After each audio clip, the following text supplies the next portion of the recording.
দেখতেই পাচ্ছ আজকে আমি উচ্চ মাধ্যমিকের এবিটিআর টেস্ট পেপার সলভ করাচ্ছি। উচ্চ মাধ্যমিকের এবিটিআর টেস্ট পেপার। তো দেখো আজকে আমি কিন্তু পল সায়েন্স সলভ করাচ্ছি। তো দেখে নাও আমাদের পল সায়েন্স, আজকে আমরা পল সায়েন্স কিন্তু আমাদের সমস্ত ছাত্রছাত্রীরা মিলে কিন্তু সলভ করেছি। এই যে পল সায়েন্স আছে আজকে আমরা এসি 65 কিন্তু সলভ করাবো, 57 এসি 57 নম্বর পেজটা সলভ করাবো। ঠিক আছে, এই পেজটা সলভ করাবো। আমাদের এখানে কিন্তু ক্লাস 12-এর যারা ছাত্রছাত্রী ছিল তারা কিন্তু সলভ করেছে, আমাদের মনোজ, শুভ, ভম্বল, মিল্টন সবাই। ঠিক আছে, এসি 65। তো দেখতে পাচ্ছ এসি 57 নম্বর পেজটা সলভ করেছে। ঠিক নিচের দিকে প্রশ্নগুলো আছে, দেখে নাও তোমরা।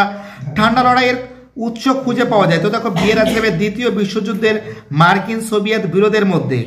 আমাদের পরের প্রশ্ন কি বলছে, রোমান 2-তে যে ফুলটন বক্তৃতা দিয়েছিলেন, তোমরা জানো যে চার্চিল হবে। পরের প্রশ্ন 3 দাগের প্রশ্ন, ন্যাটো সদস্যভুক্ত নয় এমন একটি রাষ্ট্রের নাম। তো তোমরা জানো যে ন্যাটোর মধ্যে কে কে আছে, ইতালি আছে, ফ্রান্স আছে, ব্রিটেন আছে, কে নেই, কিউবা নেই। 4 দাগের প্রশ্ন, এশিয়ার একটি সামরিক জোট হলো। তো দেখো সামরিক জোট, সার্ক কিন্তু সামরিক জোট না, এটা কিন্তু এশিয়ার বিভিন্ন উন্নতি প্রকল্পে কিন্তু সার্কটা গঠন করা হয়েছে। অ্যান্সার হবে C2 হবে। রোমান 5-এ সার্কের সদস্যভুক্ত নয়। তো দেখো ভারত আছে, পাকিস্তান আছে, বাংলাদেশ সবাই কিন্তু আমাদের সার্কের সদস্যভুক্ত। টোটাল কিন্তু 8খানা দেশ, তাই তো সদস্যভুক্ত দেশ আছে, কিন্তু তার ভিতরে একমাত্র কে নেই, চীন কিন্তু আমাদের কিন্তু সার্কের কিন্তু সদস্যভুক্ত দেশ নয়। মানে সি এর আনসার হবে। চলো আমাদের পরের পেজটা সলভ করাচ্ছি। ঠিক আছে, আমাদের নেক্সট পেজ দেখতেই পাচ্ছ যে এসি 58। এখানে কি বলেছে যে ভারত পররাষ্ট্র নীতির প্রধান স্তম্ভটি হলো জোট নিরপেক্ষ নীতি। তোমরা জানো জোট নিরপেক্ষ নীতি খুব ইম্পর্টেন্ট আছে, যেটা জওহরলাল নেহরু করেছিল। 7 নম্বর প্রশ্ন, সম্মিলিত জাতিপুঞ্জ সদস্যর প্রতিটি রাষ্ট্রের পক্ষে বিয়ের আনসার হবে আবশ্যক নয়। 8 নম্বর প্রশ্ন, নিরাপত্তা পরিষদের প্রধান কর্মস্থল হলো নিউ ইয়র্ক। তো দেখো আন্তর্জাতিক বিচারালয় কিন্তু হেগ শহর, নেদারল্যান্ডের, এটা কিন্তু মাথায় রাখবে, কিন্তু অনেকে ভুল করে, কিন্তু এটা অ্যান্সার হবে নিউ ইয়র্ক হবে। ওকে। 9 দাগের প্রশ্ন, প্রতিটি সদস্য রাষ্ট্র সাধারণ সভা সর্বাধিক প্রতিনিধি প্রেরণ করতে পারে 5 জন। কতজন? 5 জন। আমাদের পরের প্রশ্ন কি বলেছে, 10 দাগের প্রশ্ন, সম্মিলিত জাতিপুঞ্জের ভেটো ক্ষমতা নেই জার্মানির। ভেটো ক্ষমতা কে কে আছে আমরা একটুখানি মাথায় রাখবে, আমি বলছি ইংল্যান্ড, ফ্রান্স, রাশিয়া, আমেরিকা, চীন, এই 5 জনের কিন্তু ভেটো প্রদান করার ক্ষমতা আছে। ঠিক আছে, কিন্তু এখানে জার্মান আছে, জার্মানের ভেটো প্রদান করার ক্ষমতা নেই, কারণ আমাদের দ্বিতীয় বিশ্বযুদ্ধের সময় কিন্তু জার্মানি কিন্তু হেরেছিল হিটলারের নেতৃত্বে, তাই তো ওর ভেটো প্রদান ক্ষমতাই এখানে নেই বললেই চলে। চলো আমাদের 11 দাগের প্রশ্ন, ক্ষমতা স্বতন্ত্রকরণ নীতির প্রয়োগ ঘটেনি, অ্যান্সার হবে সুইজারল্যান্ডে। 12 দাগের প্রশ্ন, নাম সর্বস্ব রাষ্ট্রপ্রধান থাকেন সংসদীয় ব্যবস্থা।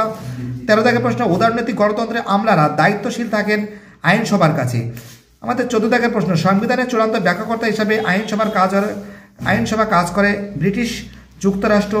পরের প্রশ্ন আমাদের 15 দাগের প্রশ্ন, মার্কিন যুক্তরাষ্ট্রের আইনসভাকে বলা হয়, অ্যান্সার হবে কংগ্রেস, ডি এর অ্যান্সার কংগ্রেস। 16 দাগের প্রশ্ন, রাষ্ট্রের আইনসভা আইনকে কার্যকারী করার দায়িত্ব অর্পিত থাকে আইনসভার নিকটে। ঠিক আছে, এটা বি এর অ্যান্সার অনেকে ভাবছিল। দেখো যদি কোনো কোশ্চেন আমার উলট পালট হয়ে যায় প্লিজ তোমরা কমেন্ট সেকশনে করবে, কারণ এখানে সলভ করেছে কিন্তু সম্পূর্ণ বাচ্চা ছেলেরা। আমাদের পরের প্রশ্ন 17 দাগের প্রশ্ন, রাষ্ট্রপতির হওয়ার ন্যূনতম বয়স 35 বছর। ঠিক আছে, দেখো আর একটা কথা বলছি, এখানে না অনেকে বলে যে নির্দিষ্ট কোনো বয়স নেই, মাথায় রাখবে যে সুপ্রিম কোর্টে যখন বিচারপতি হবে, সুপ্রিম কোর্টের বিচারপতির অবসর গ্রহণের কোনো নির্দিষ্ট বয়স নেই।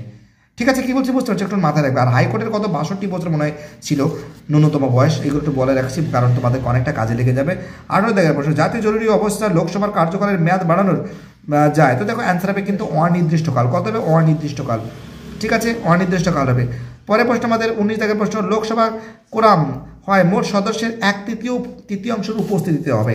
20 দাগের প্রশ্ন, ভারতের সংসদীয় 2টি অধিবেশনের মধ্যে সর্বাধিক ব্যবধান থেকে কত মাস? অ্যান্সার থাকবে আই থিঙ্ক 6 মাস হওয়ার কথা। পরের প্রশ্ন, জেলা পরিষদের প্রধান কর্মকর্তা হলেন জেলা শাসক। পরের প্রশ্ন, মেয়াদ শেষ হওয়ার পূর্বে পৌরসভা ভেঙে দিতে পারেন, অ্যান্সার হবে রাজ্যপাল। আমাদের 23 দাগের প্রশ্ন, পঞ্চায়েত সমিতির অধিবেশন ডাকা হয়। তো দেখো পঞ্চায়েত সমিতির অধিবেশন ডাকা হয় আই থিঙ্ক 3 মাস অন্তর হওয়া উচিত। ঠিক আছে, 3 মাস অন্তর। পরের প্রশ্ন আমাদের 24 দাগের প্রশ্ন, বড় শহরের পৌর প্রতিষ্ঠানকে বলা হয়। তো দেখো অ্যান্সার কিন্তু হওয়া উচিত কর্পোরেশন কী হবে কর্পোরেশন। তো দেখো এই যে এসএ কিউবগুলো আছে এই এসএ কিউবগুলো আমি পরের দিন সলভ করে দেবো, আমি বলতে পারি, ঠিক আছে, ভয়ের কোনো কারণ নেই, আমরা চেষ্টা করছি। এই এসএ কিউবগুলো আমি কিন্তু পরের দিন সলভ করে দেবো। আর বাকি যে পেজগুলো আছে দরকার নেই, এইভাবেই থাক, কোনো সমস্যা নেই, থাক ভালো লাগবে। বাকি যে পেজগুলো আছে, ঠিক আছে, দেখো বইটা কিন্তু খুবই ভালো বই, ঠিক আছে, তোমরা যাই বলবে কিনা খুবই পছন্দের বই। এই দেখো এই যে পেজগুলো আছে না এইগুলো এই যে এটা এইগুলো কিন্তু ফটাফট করে সলভ করে দেবো, খুব তাড়াতাড়ি 2 থেকে 3 দিনের মধ্যে এগুলো সলভ করে দেবো।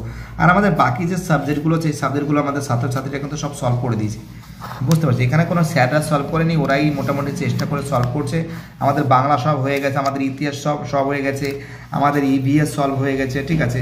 আমাদের কিন্তু পলিটিক্যাল সায়েন্স একটু বাকি, সেটা করে দেবে সিনেমারা, ইতিহাস ফিলোসফি মোটামুটি সব হয়ে গেছে। এডুকেশনের 2টো সেট মাত্র বাকি আছে।